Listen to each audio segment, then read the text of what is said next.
What is it with Sadhguru and motorcycles? These days I'm on four wheels. But you haven't given up your love for bikes, or have you? It's just that when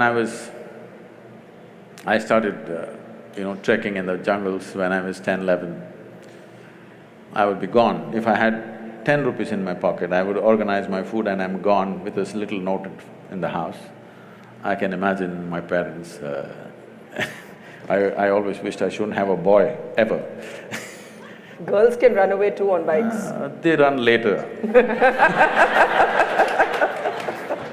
They don't run at 10, 11, okay? And they're on a pillion, they're usually pillion. And if they find a good rider, no problem. I'm saying, the thing was, it's not about the motorcycle or this or that, it is just that I was a cloud of million questions all the time. And wherever I looked, nobody had a sensible answer. Everybody has standard answers that they've heard from somewhere. Nobody has a genuine experiential answer. So, there's a restlessness to explore just about anything.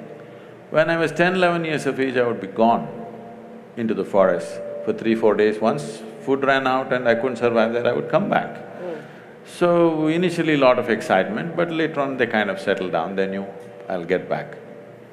So when I became 14, 15, I cycled across South India. Not because I'm a cycling enthusiast, not like today, wearing a helmet and suited, booted for cycling, no. Simply I cycled because cycling is little faster than walking. The moment I became 17, I still didn't have a license, but I found a motor to my cycle, which became a motorcycle. So that because it went little faster. It supported my restlessness to know something, I didn't even know what the hell it is. I didn't know what I was looking for, but I had questions about anything I looked at. Everything in the universe looked like a question mark to me.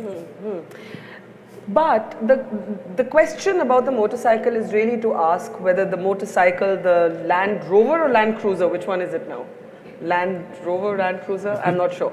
But whatever, the four wheels, the helicopter. I think you once said somewhere that I like… that whether… if it moves on land, water or air, I like it.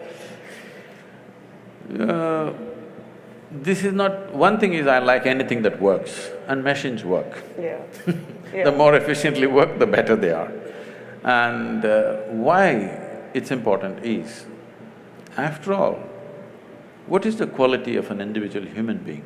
How smoothly and how efficiently your body, mind and everything functions is the quality of a human being, isn't it?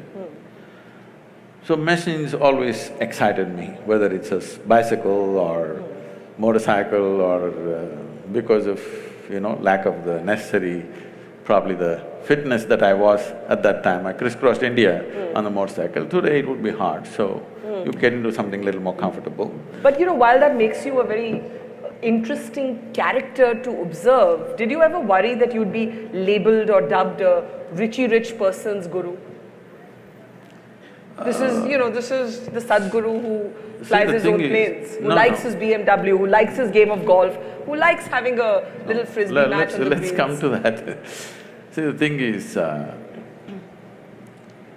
I wouldn't mind. I even sometimes I ride a bullock cart. Nobody reports that though.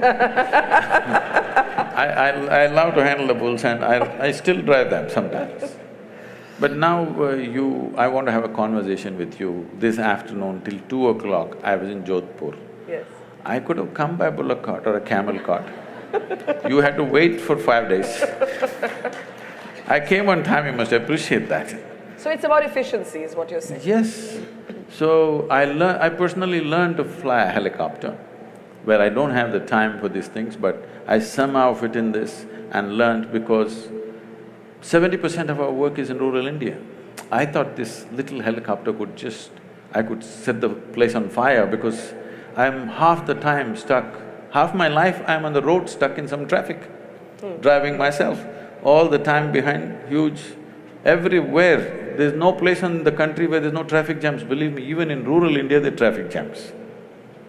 So I thought a helicopter would really revolutionize our work.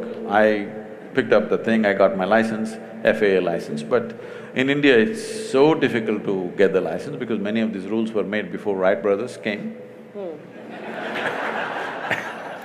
Well, according to some, the plane was also made before the Wright brothers came. And they say it was made in the Vedic ages. They're not very wrong. Conceptually it was made. Whether physically they're built or not, we don't have proof for that. Conceptually, Conceptually, it's about imagination, to think that you can move from place A to place B. No. You cannot conceptually imagine something entirely. Even if you imagine, you must be able to produce some… you must understand the principles in some way as to why something flies. Yeah. If you don't understand why something flies, it'll be like that, once it happened, a little turtle, with great effort, climbed a tree, went to the edge of a branch and jumped, fell flat. Lot of pain.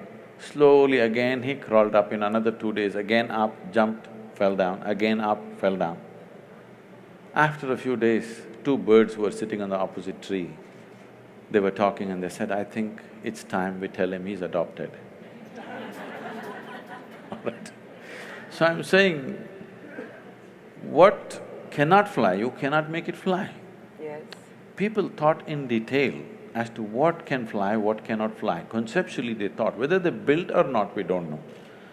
And it is an established fact, they calculate the speed of light. Some individual cannot calculate the speed of light just like that if there was no whole scientific culture around him. No individual will just drop from heaven and calculate the speed of light, okay? There must have been a scientific culture, otherwise it won't happen. But we need to understand, there is a difference between science and technology. But there's also a difference between science and mythology. Some things are just great stories, that doesn't mean they actually happened.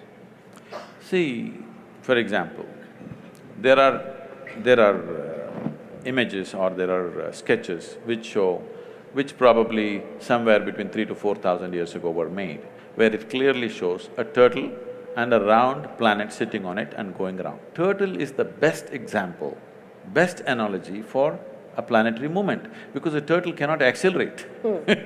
Same speed, he just keeps going.